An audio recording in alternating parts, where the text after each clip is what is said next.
The year is 2012.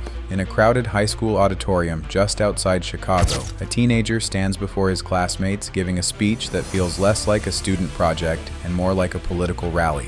His name is Charlie Kirk, and at just 18 years old, he was about to launch one of the most influential conservative youth organizations in America. But this is not just the story of a student who loved politics. It's the story of how someone who never even went to college built a political machine that rivaled the Republican Party itself. And it begins in the suburbs of Arlington Heights, Illinois. Charlie was born in 1993 into a middle-class family. His father worked in architecture and real estate. His mother was a homemaker. By all accounts, he grew up in a fairly ordinary household, but Charlie wasn't ordinary.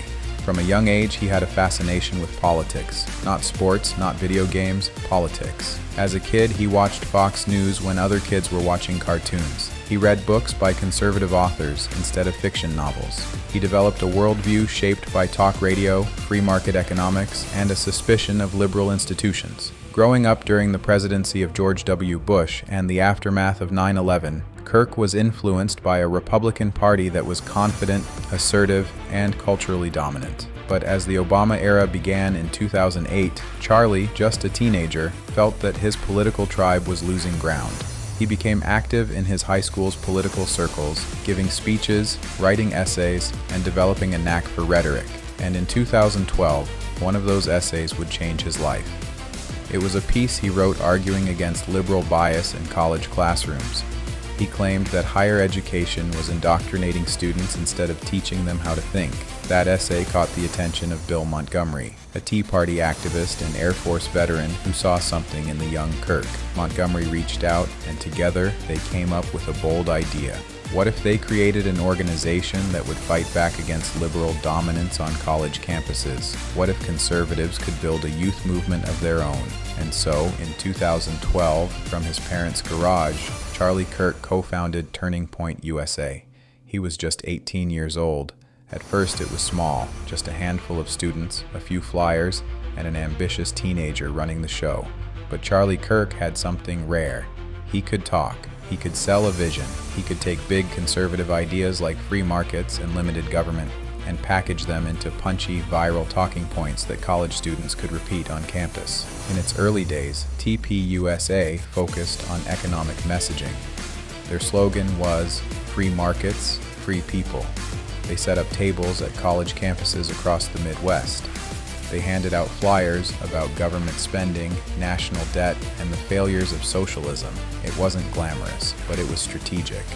While most conservatives ignored young people, Kirk leaned into them. He understood that culture starts in the classroom, and that whoever won the youth would eventually win the country. Kirk's big break came in 2012 at the Republican National Convention in Tampa. He had somehow snagged a last-minute credential, and with nothing but a suit and a dream, he hustled through the convention floor, meeting donors, shaking hands, and telling anyone who would listen about Turning Point USA. It worked. By the end of the convention, Kirk had secured early funding and powerful connections. He had positioned himself as the ambitious kid who could deliver conservatives the one thing they had always struggled with: young people. Over the next few years, TPUSA exploded. Kirk's fundraising abilities were astonishing. He attracted donations from conservative billionaires and major Republican donors who saw in him not just potential, but results. By 2014, Turning Point USA had a multi-million-dollar budget and a presence on hundreds of college campuses.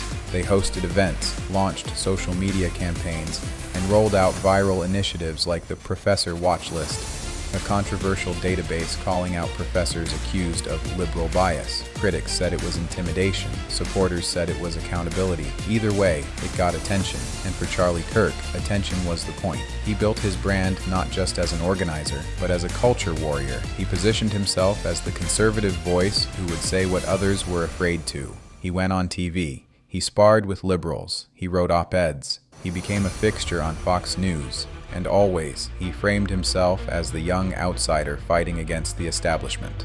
But there was irony in that, because while Kirk styled himself as grassroots, he was also becoming deeply tied to the conservative establishment, from billionaire donors to Republican Party insiders. He was young, but he was also playing an old political game.